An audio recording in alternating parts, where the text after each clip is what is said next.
sekejap. Okey, sejak daripada 1 Februari tak salah saya, kita dah tak boleh dah rakam Google Meet kita, dan sesiapa yang tak hadir ataupun sesiapa yang ada masalah internet, itulah tak dapat nak dibantulah. Sebab selepas ni kita dah tak ada dah rakaman-rakaman, sebab Meet kita ni hanya cover untuk setakat ini saja. Maknanya rakaman tu maknanya kuis kena upgrade apa kita kata Gmail tersebut, baru boleh dapat rakaman ni. Tak salah saya dia rakaman tu, kemudahan untuk rakaman tu dia kena subscribe per head, tak tahulah, banyak jugalah yang kena keluarkan. Jadi maknanya dari sudut tu kita dah tak ada dah kemudahan rakaman, maknanya bergantung kepada macam biasa. Maknanya awak dengar kuliah saya macam kuliah bersemuka, kemudian awak kena buat catatan dan ingat-ingat apa yang saya cakapkan lah, tak ada rakaman dah selepas ni. Okey.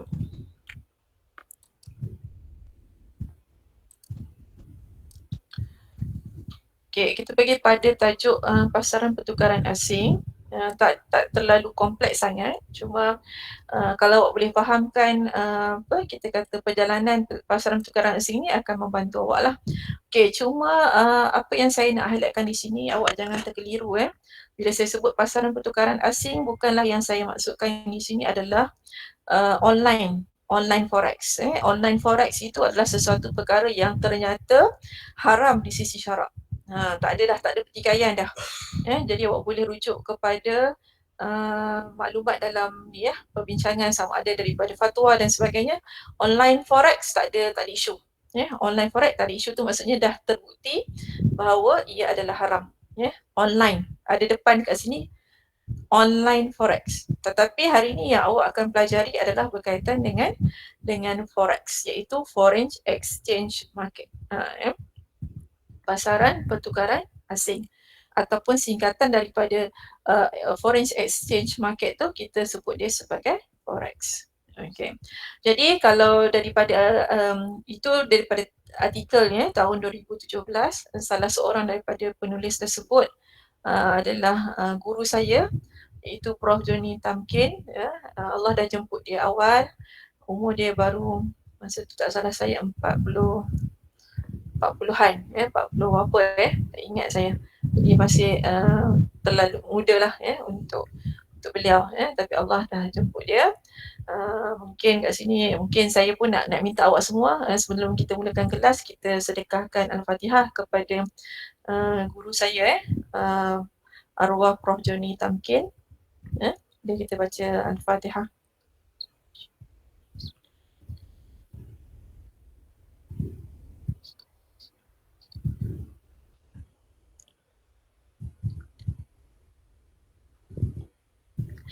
Okay. Jadi tajuk ini salah satu daripada penulisnya adalah tadi yang saya sebutkan tadi, tuan guru saya guru saya di UM dulu. Okay, pasaran pertukaran asing ni, foreign exchange market ni, forex ni, dia kalau kita lihat dia adalah satu pasaran yang sangat-sangat besar.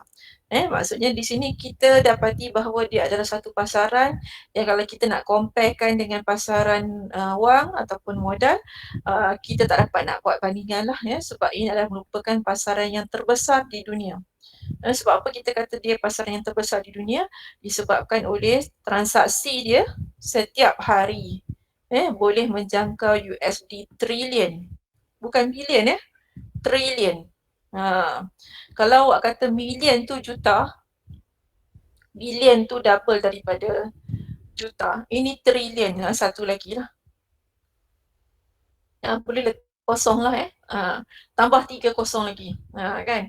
Kalau juta, awak dah tahu dah 6 kosong. Kalau bilion tambah lagi kosong 3, yang ni tambah lagi 3, tak jadi 6. Daripada juta. Jadi jumlah dagangan harian menjangkau USD trilion dan beroperasi 24 jam sehari. Maksudnya kat sini 24 jam sehari dia beroperasi tanpa tutup. Tanpa close lah. Okey, tanpa dia tutup operasi dia. Kerana apa? Kerana kita adalah berbeza masa. Waktu malam kita berbeza dengan waktu siang di tempat lain. Waktu siang di tempat lain berbeza dengan waktu malam di tempat lain. Okay, jadi kat situ putaran tersebut telah menyebabkan pasaran ini tak pernah close. Beroperasi 24 jam. Kerana perbezaan antara bank dengan bank yang lain di kawasan geografi yang berbeza. Jadi kenapa orang kata, kenapa pula pasaran pertukaran asing ni sampai menjangkau trilion satu hari? Ini jawapannya. Sebab kita berbeza, orang kata location kita, tempat kita berbeza, kawasan geografi kita berbeza, malam siang berbeza, maka dia beroperasi secara 24 jam. Okey. Jadi ada beberapa perkara yang kita nak lihat di sini. Iaitu saya mulakan dengan introduksi, apakah definisi pasaran pertukaran asing, kepentingannya dan juga kadar pertukaran mata wang asing. Kemudian kita lihat kepada struktur pasaran itu sendiri. Kemudian seterusnya kita lihat daripada perspektif pasaran pertukaran asing daripada perspektif Islam. Di sini kita akan lihat bagaimanakah kontrak sorof. Bai'us sorof, kita cuba bentangkan apa itu kontrak bai'us sorof dan cuba kita lihat daripada perspektif semasa, aplikasi daripada perspektif semasa berkaitan dengan pasaran pertukaran asing. Contohnya sekarang kita ada pasaran pertukaran spot, spot market, kita ada forward market, kita ada future market. Okey, ada swap market. Okey. Jadi kat situ pasaran-pasaran itu kita akan nilai berdasarkan kepada bai'us sorof. Apa itu syarat-syarat bai'us sorof? Apa itu syarat-syarat dia? Apakah syarat-syarat untuk mengelakkan daripada berlakunya riba?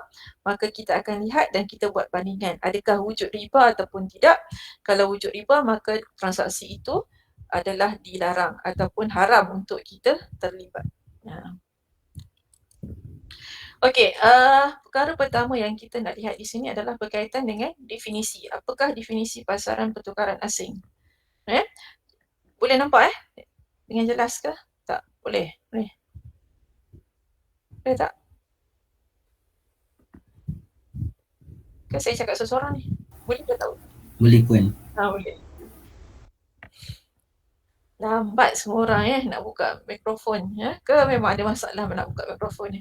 Okey, jadi kat sini pasaran pertukaran asing ni kalau kita lihat di sini dia adalah merupakan pasaran bagi jual beli mata wang asing sama ada menggunakan mata wang tempatan ataupun mata wang negara lain. Maksudnya kadang-kadang kita ada keperluan untuk menukarkan sama ada menukarkan mata wang asing itu dengan menggunakan mata wang tempatan ataupun mata wang negara lain. Puan, maaf. Ya. Nak minta tolong record kelas ni. Record? Ifan, tadi saya dah sebut tadi. Oh ya. Saya dah cakap tadi kan, tak boleh. Sejak daripada 1 Februari. Meet dah tak benarkan dah. Maksudnya kalau kita jalankan Google Meet, dah tak ada dah ruang button untuk record. Kecuali saya upgrade saya punya Gmail saya. Cuba awak tengok. Tak ada dah button merah. Sejak daripada bila? Sejak daripada 1 Februari. Tapi tak apa, nanti saya cuba cari daripada sini awak dulu-dulu. Kok lah sebab kita pun tahu kan, cuma yalah kan senior-senior yang dulu-dulu tu yang saya dah kongsikan dalam grup, saya akan cuba tarik, maksudnya saya akan dropkan yang saya pernah dropkan pada diorang tu, saya pada awak. Harap-harapnya tak ada masalah. InsyaAllah kok boleh. Okey, itulah orang kata orang nak buat baik pun dia berpada-pada kan. Dulu free, sekarang dah kena ada charge baru. Siapa yang nak kena subscribe. Saya tak salah kawan saya ada buat apa ni sikit lah, buat kerja rumah sikit. Dia kata tak salah satu user dia kalau subscribe dia kira bulanan tak salah 60 ke 70 ringgit. Tak pastilah sebab ditukar kepada USD. Jadi agak mahal jugalah. Tapi tak tahu kalau quiz boleh beli secara subscribe secara lamsam tu, secara semuanya sekali tu, tak tahulah sama ada mahal atau murah. Tu pun nak kena tengok course lah quiz pun nak kena tengok course sebab dia kena upgrade Gmail ni. Gmail yang kita guna ni dia kena upgrade baru kita boleh dapat facility untuk recording. Okey, jadi kat sini pasaran jual beli mata wang asing sama ada menggunakan mata wang tempatan atau mata wang negara lain. Maknanya kita menukarkan mata wang asing itu sama ada kita guna mata wang kita, mata wang tempatan ataupun kita guna mata wang negara lain. Itu definisi yang diberikan apabila membincangkan tentang forex. Ataupun merujuk kepada interaksi antara permintaan dan penawaran yang menukarkan antara satu mata wang kepada mata wang yang lain. Kenapa dia kata permintaan? Sebab bila kita nak tukar sebenarnya kita minta. Itu dia punya rationalnya. Bila kita nak tukar, contohnya saya nak tukar dengan mata wang US dollar. Maksudnya saya meminta kepada US dollar. Dan apa yang saya tawarkan adalah ringgit Malaysia. Yang saya minta adalah US dollar, tapi yang saya tawarkan adalah ringgit Malaysia. Itu dia punya sekuen dia. Kita nampak kat situ bahawa adanya apa yang dipanggil sebagai permintaan dan penawaran. Maknanya kalaulah sesuatu negara tu contohnya dia menjalankan banyak ekspor. Banyak ekspor. Jadi bila dia menjalankan banyak ekspor, maksudnya orang minta mata wang dia banyak lah sebab nak bayar dengan mata wang dia. Kan? Minta mata wang dia tu banyak lah. Jadi kat situ mata wang dia automatically akan naik. Sebab tu kita lihat bagaimana negara China ataupun China dapat dia macam dah jadi rival. Dah jadi pesaing ataupun kompetitor kepada US. Kenapa? Kerana dia cuba menjadi negara, bukan cuba, sekarang dah menjadi negara pengeluar, bukan pengguna. Maksudnya negara pengeluar, apa maksudnya? Negara yang apa-apa barang pun datang daripada dia. Dia apa nak, produk apa yang nak, semua dia kita fikir apa, kita cari dalam Lazada, kita cari dalam Shopee, kita akan jumpa. Dan kalau kita jumpa tu made in China. Dan dulu kita skeptikal, kalau made in China je kita rasa Allah, ini mesti cikai lah, barang tak ada kualiti lah. Tapi hari ni sesuatu perkara itu telah berubah. Dia telah mengubah persepsi itu. Maksudnya kita dah tak ada rasa China itu adalah barang cikai, tak ada. Sebab kita rasa bila kita beli barang tu dengan harga yang murah, kita boleh guna dan worth it dengan harga yang kita beli. Itu maksud saya, dia telah mengubah persepsi kita, apa yang kita fikir tentang negara tersebut. Dan akhirnya kita dapati dia telah menjadi rival kepada US. Sebab bila dia jadi negara pengeluar, permintaan kepada mata wang dia makin lama makin naik, makin lama makin naik. Jadi akhirnya mata wang dia makin lama makin bagus lah. Sebab itulah kita sebenarnya berusaha untuk menjadi negara yang pengeluar ataupun pengeksport berbanding kalau kita import barang. Kalau kita banyak mengimport, bermaksud kita banyak menawarkan mata wang kita. Akhirnya mata wang kita banyak dijual ataupun ditawarkan dalam pasaran, akhirnya secara automatik dia akan jatuh. Tak ada siapa yang nak beli. Itu maksudnya terkurang nilai tu. Antara faktor-faktornya lah. Bukanlah saya kata faktor itu saja, tetapi antara faktor yang menyebabkan sesuatu mata wang itu mengalami susut nilai. Pengurangan nilai, istilahnya pengurangan nilai. Selain daripada kita kata keamanan, kestabilan dan sebagainya. Okey, seterusnya adalah merangkumi pembelian mata wang asing oleh pengimport. Ni yang saya sebut tadi. Bila kita sebut pasal tekanan asing, melibatkan pembelian mata wang asing oleh pengimport untuk menjelaskan bayaran import dan bagi pengeksport yang perlu menukarkan perolehan ekspor daripada mata wang asing kepada mata wang tempatan. Okey, contoh kan, kita dapat contohnya let's say lah kita kata, contohlah kita kata satu negara tu, dia jual barang dia letak US dollar. Kan? Dia pengeksport, tapi orang bayar dia dengan US dollar. Okey. Jadi bila dia nak simpan duit dia tadi, kalau dia nak simpan, dia nak akan simpan dalam mata wang dia. Mata wang kalau contohnya kita kata pengeksport Malaysia lah. Dia dapat duit daripada pengimport. Tapi duit yang dia dapat dalam US dollar. Jadi apa yang dia buat?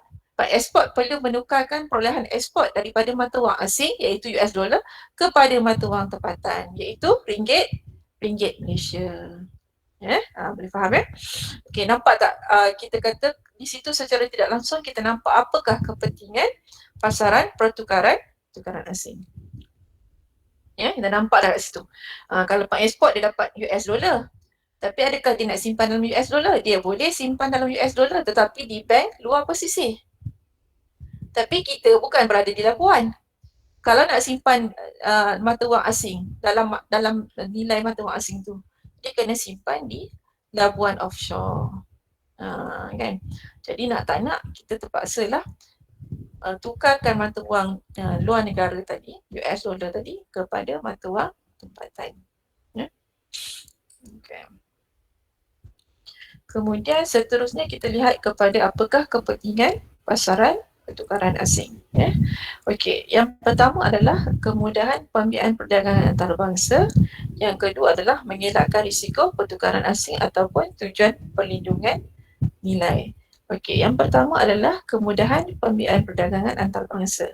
Okey, yang saya sebutkan tadilah bila kita ada proses perdagangan antarabangsa import ekspor, maka nak tak nak kita perlukan pasaran pertukaran asing. Takkanlah kita kata tak ada, saya tak nak apa, contohnya saya nak apa, berniaga dalam negara saya je, saya nak apa ni je, tak ada, tak boleh, tak berkembang. Sebab kita kena faham bahawa setiap daripada negara dia ada apa yang dipanggil sebagai kelebihan sumber dia masing-masing. Contohnya mungkin di Malaysia kelebihan sumber dia adalah sawit. Kelebihan dia contoh koko. Ini antara yang Malaysia ni lah popular lah sawit, koko. Sebab tu kita ada antara negara pengeluar coklat. Coklat dari sudut bahan mentah itu. Koko kita adalah pengeluar koko, tapi untuk pengeluar coklat isaf tu yang dah boleh makan tu kita bukan pengeluar. Tu yang pelik tu. Kita pengeluar koko tapi kita tidak menjadi pengeluar coklat. Maknanya orang ekspor, orang apa import koko kita tapi kita bukan pengeluar coklat. Okey, kemudahan pembiayaan perdagangan antarabangsa. Itu salah satu sebab kenapa perlunya pasaran pertukaran asing. Okey, kewujudan aktiviti mengimport barangan dan perkhidmatan daripada negara asing. Kita ada aktiviti tersebut, kita tak dapat elak.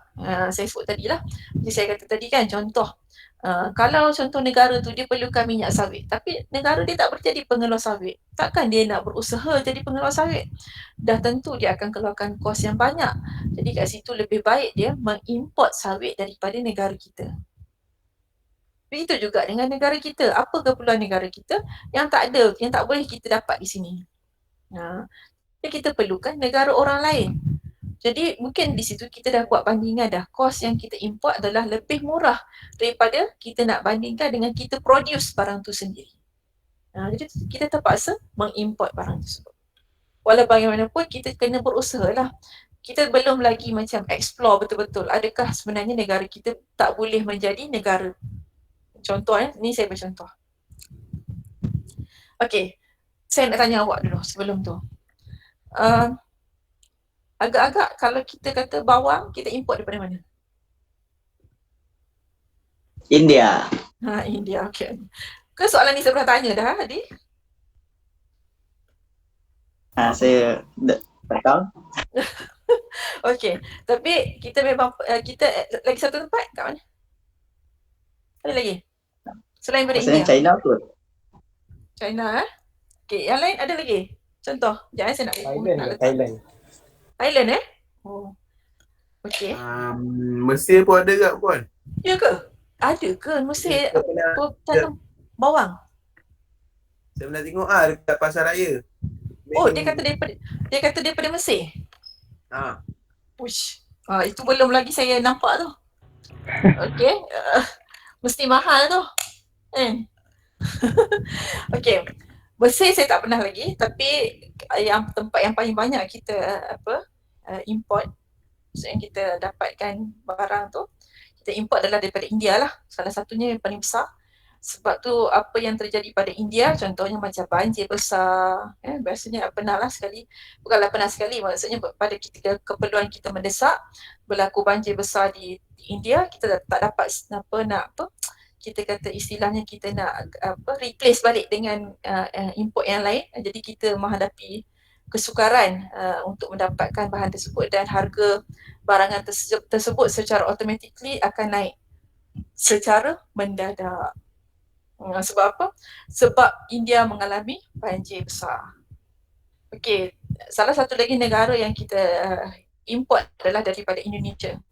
Untuk bawang lah tapi tadi kawan awak sebut tadi dia tengok daripada dia jumpa di pasar raya ada daripada Mesir. Saiz bawang tu sama dengan saiz kita ke? Kalau mestinya bawang dia lagi besar daripada ni lah, India, tapi dia mahal sikit pada India tu. Oh, okey. Tapi awak tak cuba beli Pernah. Pernah? Oh, okey. Boleh cuba. Okey, maknanya kita ada, nampak tak kat situ? Malaysia, kalau kita nilai balik kalau kita menjadi negara pengimport bawang, sedangkan kita tahu bahawa masakan kita maksudnya dengan kata lain, tidak pernah ada masakan kita yang tidak menggunakan bawang. Cuba kita bayangkan. Jadi maksudnya betapa pentingnya bawang itu dalam masakan kita. Dah tentu bila masakan itu memerlukan bawang sebagai bahan, ingredient dalam masakan, dah tentu kenaikan harga bawang akan efek semua. Maknanya apa? Akan efek makanan lah. Maksudnya harga makanan secara automatik akan naik. Dan walaupun kita pun faham kadang-kadang kalau makanan tu tak ada bawang pun tiba-tiba naik. Sebab apa? Isu pertamanya adalah bawang, tiba-tiba yang lain pun naik kak. Sebab dia kata basically semua barang naik. Nampak tak di situ? Saya nak kaitkan tentang keadaan di mana bila sesuatu perkara ataupun sesuatu ingredient itu kita jadikan dia sebagai bahan utama kita. Jadi macam contohlah kita kata sekarang, makanan ruji kita beras. Maksudnya nasi lah. Makanan ruji kita adalah nasi. Datangnya daripada beras. Tapi alhamdulillah sebab apa Malaysia walaupun kita kata kita tak boleh kata independent sepenuhnya daripada negara kita beras, tetapi sekurang-kurangnya kita adalah mungkin tak sampai 100% lah, tapi mungkin 80% adalah kita kata kita boleh mengeluarkan beras sendiri ataupun beras sendiri. Kita boleh produce, maksudnya dengan kata lain kita ada tanaman padi, boleh produce beras dan makanan itu adalah makanan ruji. Dan kita dapatkan supply yang lain adalah daripada Thailand. Walaupun kita kata taklah sepenuhnya kita dapatkan supply tersebut sebab kita adalah juga negara yang mengeluarkan beras. Tetapi bawang tidak berlaku begitu. Adakah kenapa kita tak keluarkan bawang? Adakah disebabkan oleh cuaca di Malaysia tak sesuai untuk tanaman bawang? Perlu dipikirkan balik kan. Kalau negara kita boleh keluarkan sendiri bawang, maksud saya tanam bawang tu dan kita boleh produce bawang sendiri, insya-Allah banyak perkara yang kita boleh settlekan. Sebab tu saya kata tadi, walaupun kita tak dapat menafikan adanya import dan ekspor untuk membantu kita mendapatkan sesuatu barangan yang kita perlukan, namun kita perlukan penilaian. Penilaian sama adakah sepenuhnya kita akan mengimport barang tersebut daripada negara luar. Sebab apa yang berlaku pada negara luar akan efek negara kita. Itu penting Okey. Jadi kat sini kita dah faham dah tadi bahawa permintaan terhadap mata wang sesebuah negara dalam pasaran pertukaran asing ditentukan oleh kuantiti barangan, perkhidmatan dan aset domestik yang dibeli oleh penduduk negara luar. Jadi maksudnya kalau boleh kita tak nak minta, bila kita minta banyak mata wang negara orang lain, maksudnya secara tidak langsung kita telah menjual mata wang kita. Itu dia punya sequence dia. Maknanya kita minta, bila kita buat import, kita sebenarnya minta mata wang negara orang. Tapi dalam masa yang sama, kita jual mata wang kita.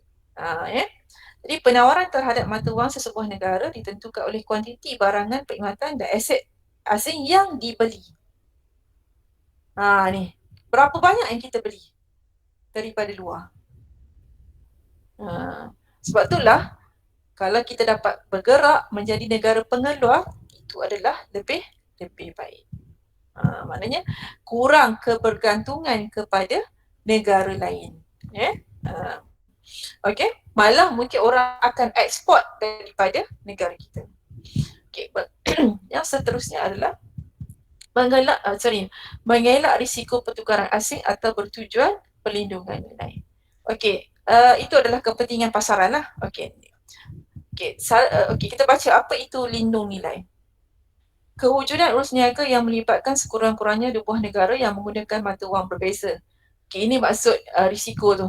Okay, orang awam perlukan pertukaran asing untuk membeli barang dan aset yang dikeluarkan oleh negara lain. Sebagainya minta mata wang asing untuk tujuan mendapat keuntungan daripada turun naik kadar pertukaran dalam pasaran. Okay. Mengelak risiko pertukaran asing. Dia macam ni.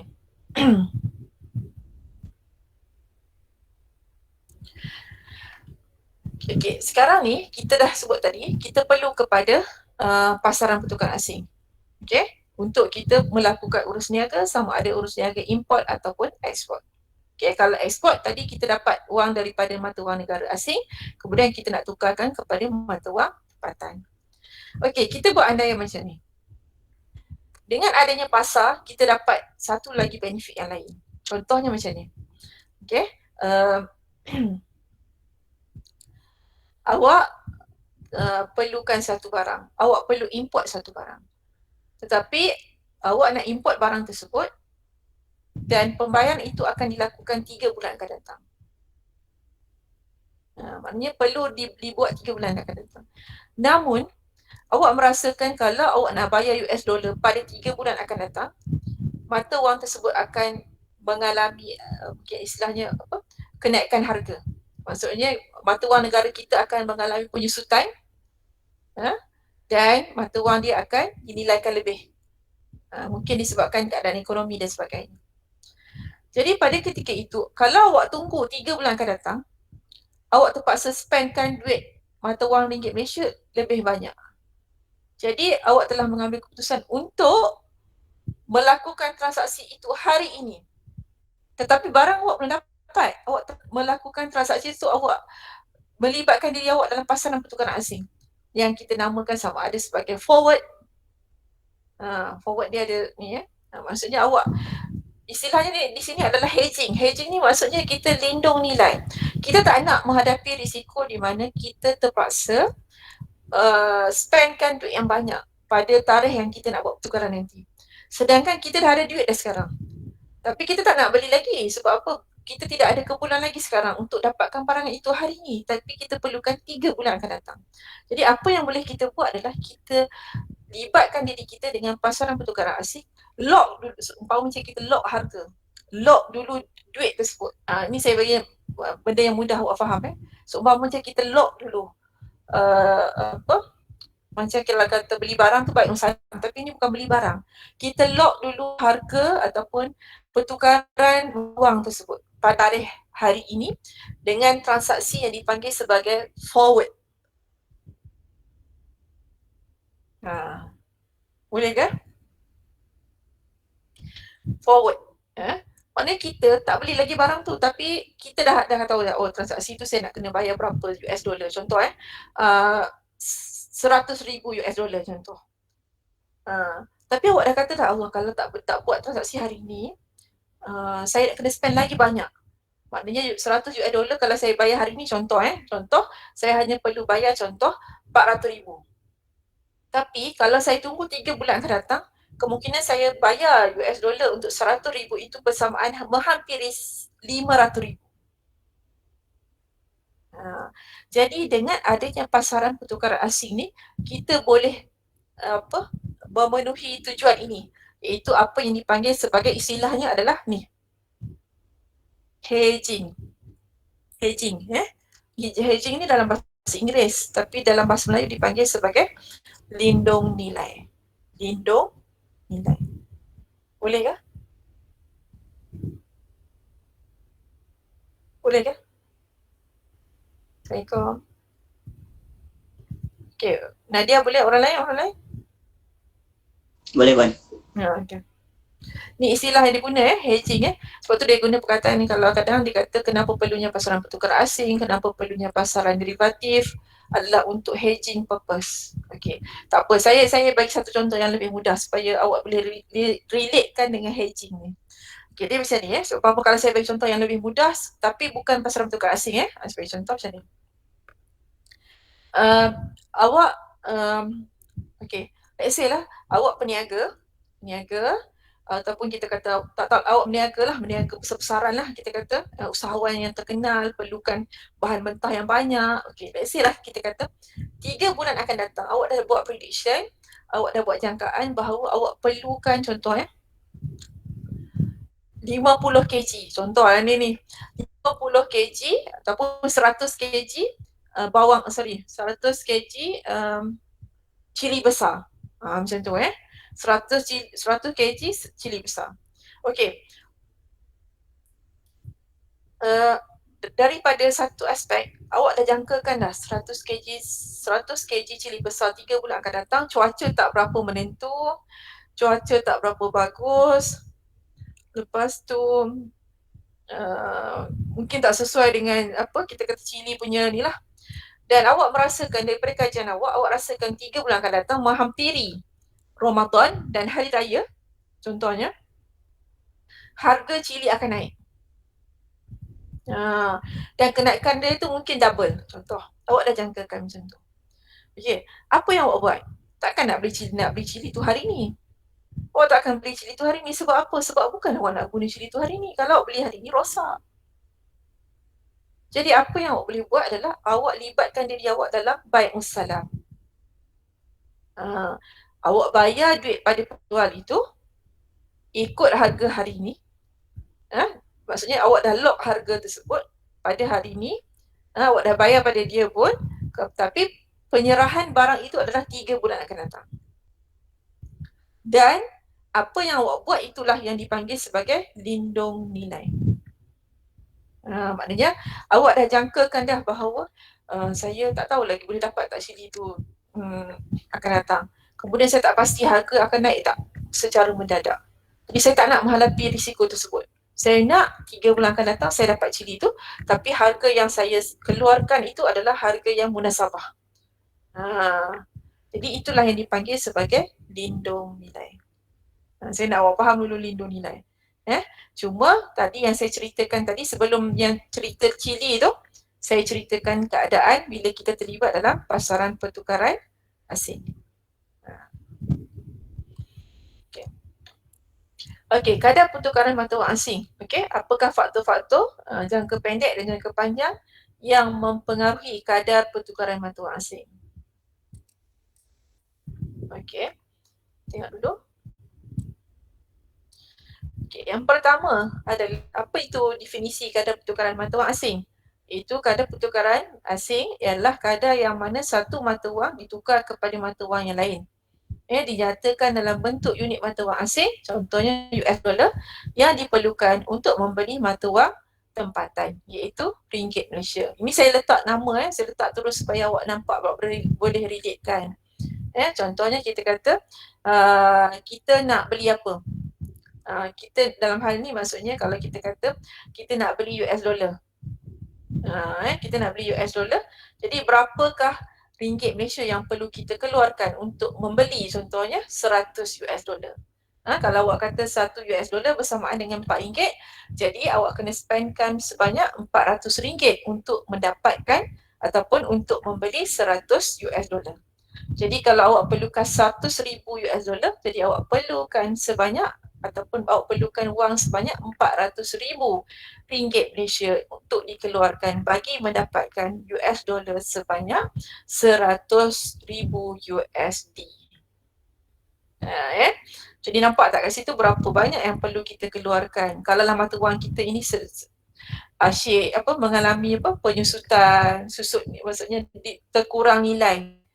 Masalah-masalah yang berlaku, maka di situ bagi mereka yang terlibat dengan pasaran pertukaran mata wang asing ataupun melibatkan negara-negara luar, dia akan rasa macam rugilah dia. Contohnya kalau orang pergi mutawif lah, orang yang bawa jemaah haji kan, dia mutawif kan dan sebagainya, ataupun dia pengendali syarikat jemaah haji ataupun bukan jemaah haji, jemaah umrah nak pergi buat umrah Jadi pada ketika itu dia akan hadapi masalah kalau mata wang kita akan mengalami penyusutan. Masa tu kalau nak dibandingkan dengan mata wang negara tertentu, mungkin mata wang negara tertentu meningkat naik. Jadi kat situ sedikit perik lah orang selalu cakap kan. Contoh masa pandemik ni bukan setakat tak boleh pergi buat umrah saja, mungkin juga bila pergi buat umrah pun mata wang kita masih lagi mengalami penyusutan. Itulah ujian-ujiannya. Okey. Tapi orang kata tak tahulah, saya pun tak pasti lah. Orang kata kalau nak pergi Turki sekarang baiklah. Saya pun tak pasti, awak boleh tengok siapa tolong tengok lira tak salah saya Turki lira Betul pun. Okey, nanti cuba tengok. Kalau Turki dengan Malaysia dulu Malaysia dengan Turki ni, Turki lebih sikit. Cuba tengok sekarang. Berapa lira dengan ringgit Malaysia? Cuba Hanisa tengok. Nanti report kat saya lepas, nanti saya slot antara gap-gap ni saya tanya balik. Boleh tengok dalam website ataupun mana-mana yang berkenaan, cuba cari. Lira dengan ringgit Malaysia. Itulah orang kata kan, kadang-kadang ada juga waktu-waktu tertentu, negara tertentu mata wang dia rendah, jadi mata wang kita tinggi, seronok lah kita nak pergi melancong situ. Tapi itulah pandemik ni kita banyak berhati-hatilah kan. Okey, faktor jangka pendek yang mempengaruhi kadar pertukaran mata wang asing. Apa faktor jangka pendek dia? Permintaan dan penawaran. Tadi saya dah sebut kat awak apakah faktor yang mempengaruhi permintaan dan penawaran? Yang tadi, faktor tadi kan, antara lainnya adalah import ekspor. Itu sangat penting lah, sangat besar. Penyumbang kepada permintaan dan penawaran. Kenapa kita minta mata wang tersebut? Sebab kita nak bayar transaksi import tersebut. Kenapa kita tawarkan mata wang ringgit Malaysia? Sebab kita nak bayar. Kenapa kita minta? Sebab kita nak tukarkan mata wang US dollar yang kita dapat daripada pengimport tadi untuk ditukarkan kepada mata wang ringgit Malaysia. Okey, perkara yang kedua adalah spekulasi. Contohlah kita kata tiba-tiba spekulasi, contoh ni kita tak ada Perdana Menteri untuk satu tempoh yang agak panjang, contoh taklah panjang sebulan ke, sudahlah, ataupun 2 minggu pun sudahlah. Benda-benda tu akan mempengaruhi spekulasi. Kabar angin, samalah. Ni yang hampir dekat lah maksudnya kabar angin tentang apa? Tentang negara, tentang penyakit, wabak dan sebagainya. Itu juga akan mempengaruhi kadar pertukaran mata wang asing. Jangkaan dan tanggapan. Okey, jangkaan dan tanggapan ni maksudnya melihat kepada bencana alam. Okey, ni kawan dah lihat ni. Ada yang update kat sini. Apa dia? Okey, lira. Maksudnya kalau satu okey, ni lah. Maknanya kalau ringgit Malaysia kita perlu spendkan sebanyak memang jatuh lah lira jatuh banyak. Maksudnya lebih kurang kalau kita kata 3% kita 1 lira. Maknanya kalau nak pergi Turki bolehkah pergi Turki sekarang? Okey. Kalau nak pergi Turki, ada banyak kawan-kawan saya hantar anak dia pergi Turki belajar. Kan, nak pergi Turki boleh. Saya ni lah. Saya promote lah Kalau waktu time yang elok, maksud saya time yang elok tu maksudnya keadaan pandemik tak terlalu ni. Turki antara tempat yang sangat cantik. Tak terbayang lah Saya pergi sekali, macam orang selalu sebut, pergi Turki ni, kalau awak kita kata pergi Mekah, pergi Madinah, maksudnya awak memang ada kita kata untuk beribadat kan, menunaikan rukun Islam yang kelima, maksudnya itu nak pergi buat haji ataupun nak buat umrah dan sebagainya, sebab kita kata pensyariatan ibadah itu di sana. Awak akan teringat-ingat nak pergi ke sana sebab awak nak mengerjakan ibadah yang disyariatkan. Tapi untuk Turki satu keadaan di mana saya pun takdirnya saya ada rezeki. Saya ada rezeki untuk pergi ke Turki Saya tak ingat tahun bila saya pergi, mungkin 2013 macam tu ataupun 2014 kali macam tu lah 14, 15, tak ingat lah saya 14, 15 macam tu kot. Saya pun tak sangka saya dapat pergi. Jadi pergi bercuti dalam lebih kurang hampir lama juga, 10 hari ada. Okay. Jadi tempat yang saya rasa lepas balik tu masih terbayang-bayang tempatnya. Memang sangat cantik. Memang sangat-sangat cantik. Yang kita rasa macam rasa dalam movie. Sebab apa? Tempat kita mungkin tak macam tu lah. Tempat kita tak macam tu kan. Tapi tempat orang ialah itu Allah bagilah banyak sejarah di situ yang kita boleh pelajari. Dan nak pergi Turki, satu je pesanan saya, kena pergi waktu muda. Sebab apa? Turki ni kebanyakan tempat-tempat yang kita nak melawat ni dia kena hiking. Dia kena hiking sebab di atas bukit. Maksudnya kalau kita kata kalau pergi Turki, kita tak pakailah kasut-kasut yang bertumit ni, semua kasut-kasut sport. Kasut-kasut macam nak pergi sukan ni. Jadi maksudnya sesuai untuk siapa yang pergi? Untuk orang-orang muda. Maksudnya kalau kita kata mungkin mak ayah kita dah berumur, nak jalan susah, Turki dia bukan tempat lah sebab kebanyakan tempat bersejarah dia semuanya di atas bukit. Cuma Turki ini kita kata dia adalah satu tempat menggabungkan di antara Asia dengan Eropah. Itu satu kelebihan dia. Dia kalau kita kata satu negara yang di situ ada Asia, di situ ada Eropah. Tak apa. Kalau ada rezeki, mungkin boleh kumpul duit.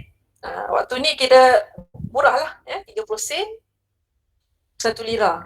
Murah. Sebab dulu saya pergi, RM1 tu berapa, 1 point berapa lira. Jadi masuk toilet, 1 lira. Takik lah. Tak salah saya masa saya pergi tu 1.5 lira bersamaan, maksudnya RM1.50 kot. Ringgit Malaysia 1 lira macam tu. Jadi pergi toilet saja RM1.50. 1 lira macam tu. Tak apa, tu selingan lah Maksudnya nanti kalau ada duit, ada rezeki, panjang umur insya-Allah sampailah tempat-tempat yang bersejarah sangat-sangat. Boleh tengoklah tempat di mana Salahuddin Al-Ayyubi, pembukaan Sultan Muhammad Al-Fatih, pembukaan kota Konstantinopel dan sebagainya. Sangat-sangat rasa zuk tu. Kita rasa macam ya Allah, betapa jauhnya nak tarik kapal ni naik ke atas bukit dan sebagainya. Okey, seterusnya adalah faktor jangka pendek dan panjang yang mempengaruhi kadar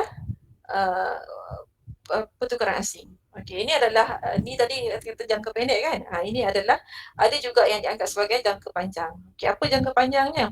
Iaitu kadar bunga tempatan dan antarabangsa. Kadar bunga juga kadang-kadang mempengaruhi juga kadar pertukaran asing. Kemudian aliran masuk modal.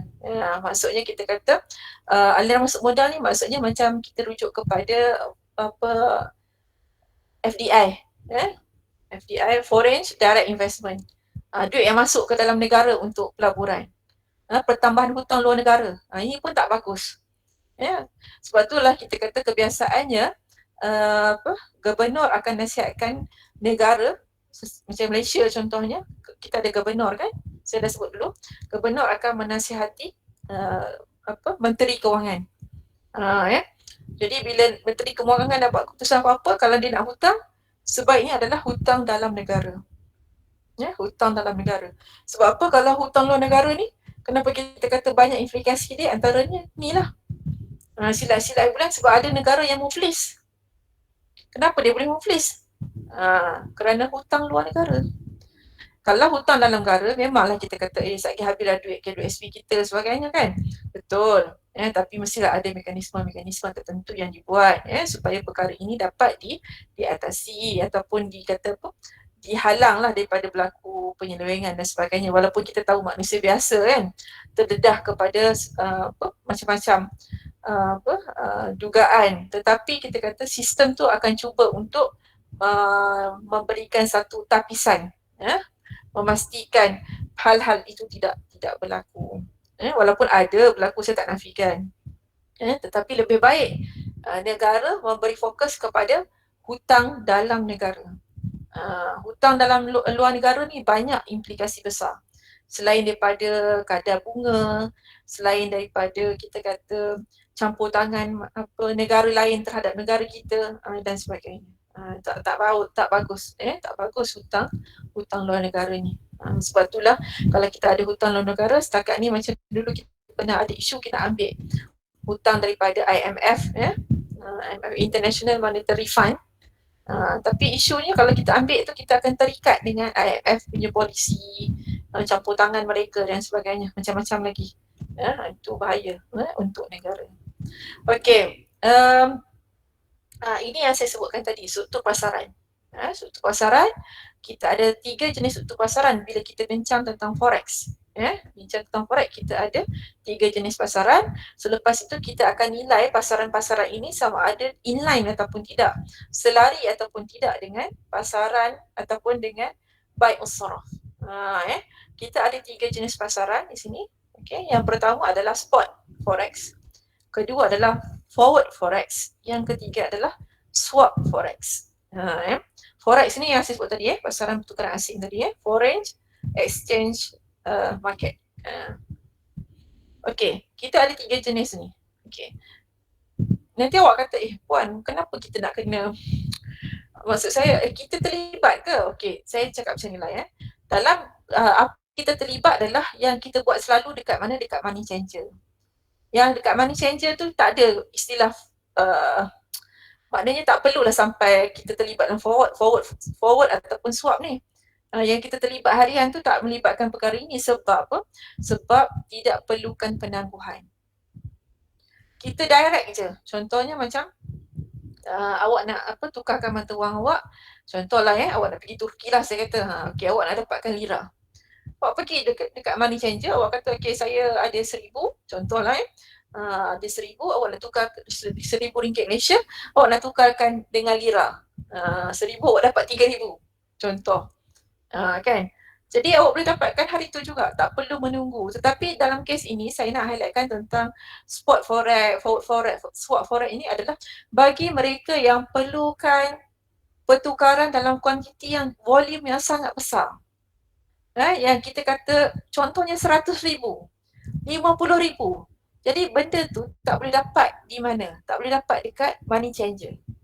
Kita perlu pergi ke bank. Jadi bila kita pergi ke bank nak dapatkan transaksi dalam jumlah yang besar tadi, maka kita ada proses tertentu. Contohnya dalam hal ni kita kenali sebagai spot forex. Jadi spot forex ni walaupun kita andaikan bahawa urus niaga itu adalah urus niaga semerta. Semerta tu maksudnya on the spot. On the spot. Jadi tetap kita perlukan tempoh masa. Berapa tempoh masanya? T plus 2. T plus 2. Okay, cuba awak baca 30 saat baca ni. Okay, saya nak tanya soalan sekejap.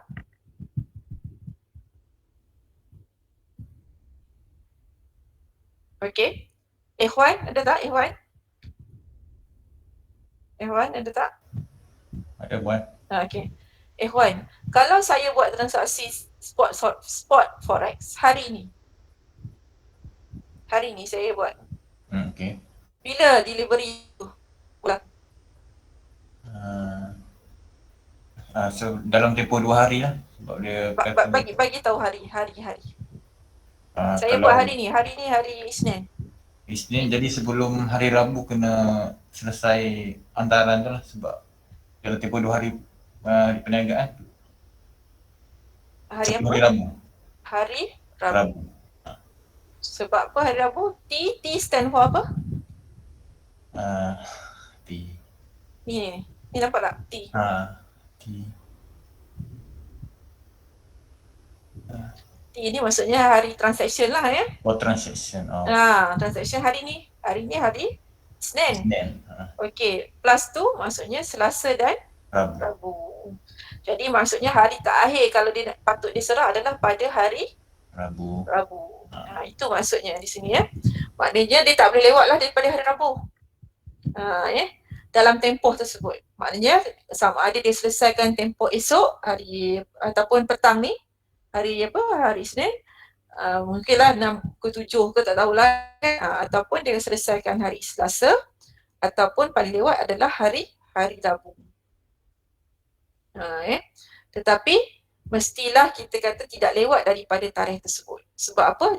Dah dikatakan bahawa spot forex itu adalah T+2. T+2. Okay. Yang kedua adalah forward forex. Ni awak kena ingat benda ni bukan apa, sebab kita nak nilai dari sudut baik unsorof ni. Sama ada dia selari ataupun tidak selari dengan syariat. Okay.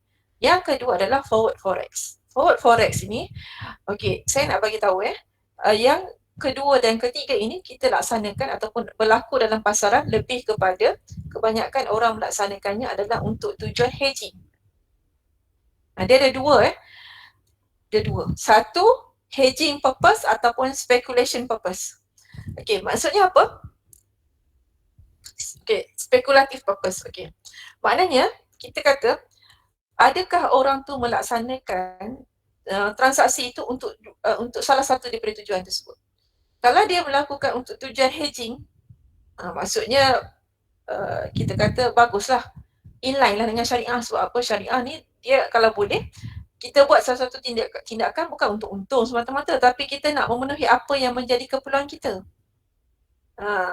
Kalau spekulasi ni dia lebih kepada bukan nak mengharmonikan ekosistem, maksudnya ekonomi tu, tetapi lebih kepada kepentingan untung dia sebagai individu yang menjadi pelabur.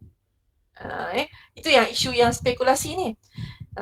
Sebab tu kadang-kadang dibahaskan boleh ke tak daripada perspektif syariah spekulasi ini, macam-macam lah sebab spekulasi ni kadang-kadang dia dekat dengan judi, kan. Maksudnya kalau spekulasi itu terlalu besar, apa yang berlaku dan sebagainya. Jadi itu pun banyak dibahaskan. Tapi dalam hal ini Islam tidak melarang kalau kita nak buat hedging.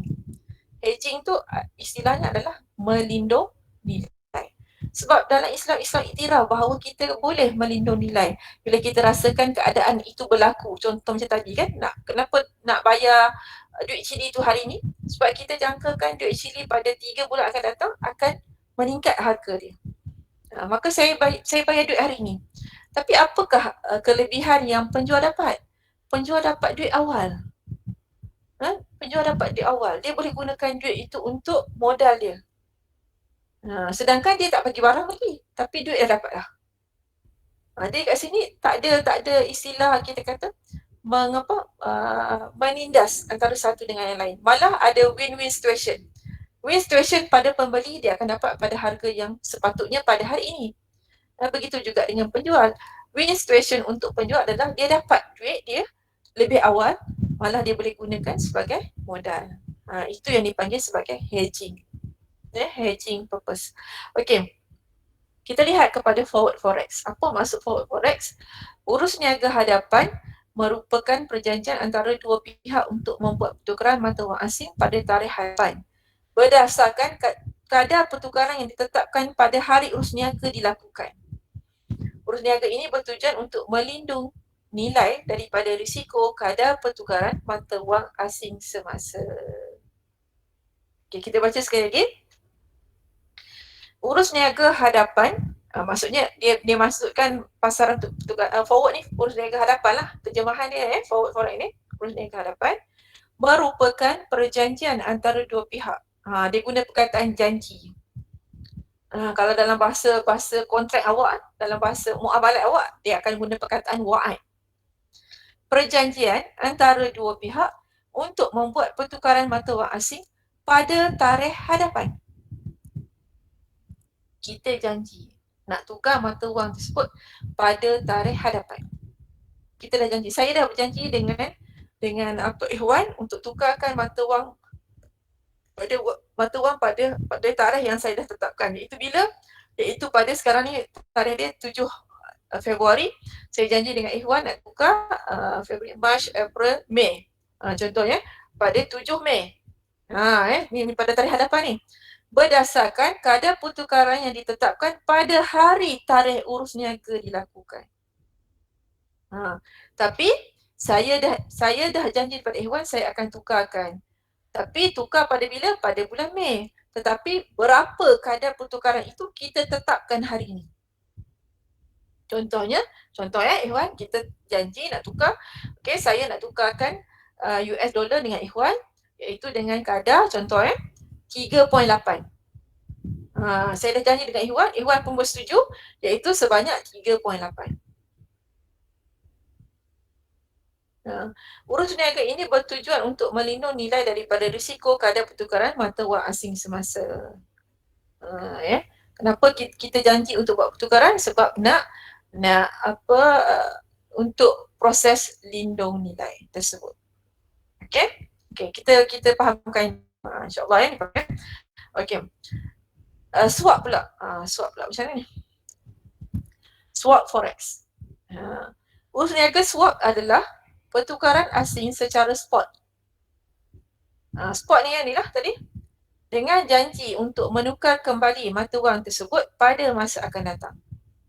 Bertujuan untuk melindungi pendedahan risiko dalam pasaran hadapan kerana wang yang digunakan tidak terdedah kepada risiko turun naik mata wang. Okey, macam ni. Kalau swap ni, dia sebenarnya apa dia?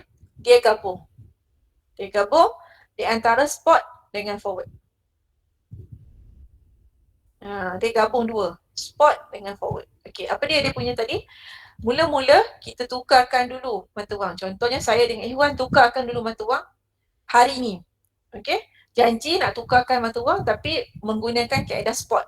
Contohnya saya nak tukarkan Ikhwan bank, saya ni lah. Saya individu lah kemudian saya buat pertukaran spot. Maknanya saya dapat duit saya. Iaitu sebanyak saya dapat US dollar saya. Saya dapat US dollar sebanyak 1,000.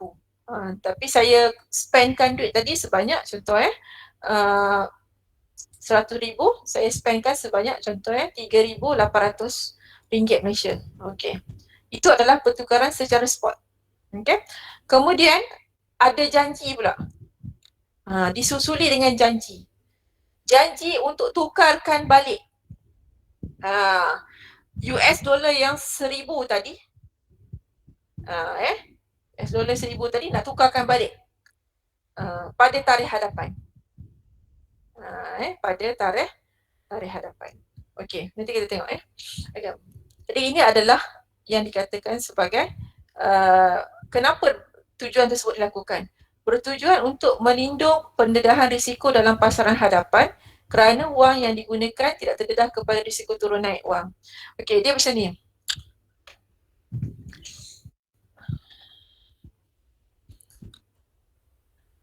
Okey,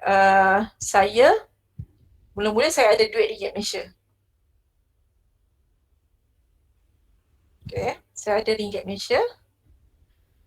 Kemudian sekarang saya dah pegang US dollar. Okay, sekarang sebenarnya siapa yang nak lindung nilai? Ikhwan ke saya? Kalau awak baca swap ni. Cuba baca, awak baca tengok. Sekejap.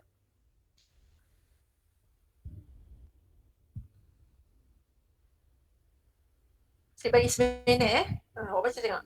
Dalam hal ni awak kena fahamkan siapa yang nak lindung nilai duit tu. Kalau kita katalah dua-dua orang nak lindung nilai, kenapa dia orang nak lindung nilai mata wang tersebut? Sebab sekarang ni seumpama dia kata isunya adalah dia kata tujuan dia adalah untuk melindungi pendedahan risiko dalam pasaran hadapan. Kerana wang yang digunakan tidak terdedah kepada risiko turun naik mata wang. Jadi sebenarnya sekarang dia tukar duit. Contohnya saya tukar duit dengan Ikhwan.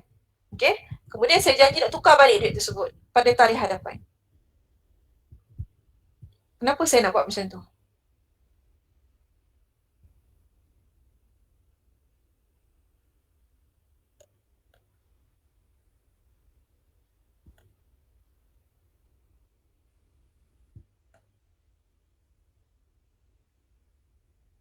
Okey, cuba tengok muka surat 457. Cuba tengok muka surat 457 artikel yang saya kongsikan tu. Boleh tak? Ke semua orang hanya buka melalui phone saja? Cuba tengok muka surat 457 artikel yang saya kongsikan tu.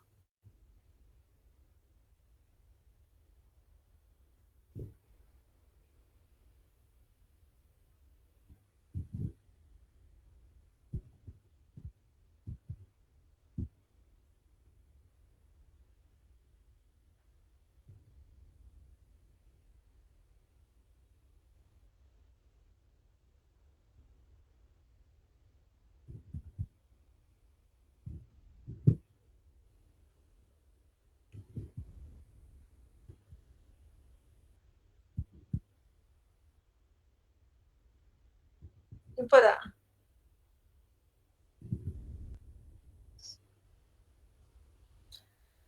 Okey, tak apalah. Yang ni untuk swap ni nanti saya bagi contoh lah ya. Bagi contoh apa dia ada kenapa mereka perlu menukarkan apa mata wang. Dia kena, awak kena fahamkan dulu nanti. Secara umumnya mungkin awak faham perkara ni. Contohnya saya kata saya tukarkan dengan ikhwan mata wang tersebut dengan cara spot ya, itu T+2. Saya dapat duit saya RM100,000, sorry $100,000 USD. Ya. Saya dapat 100 USD. Ya. Kemudian maknanya saya dapat 100 USD.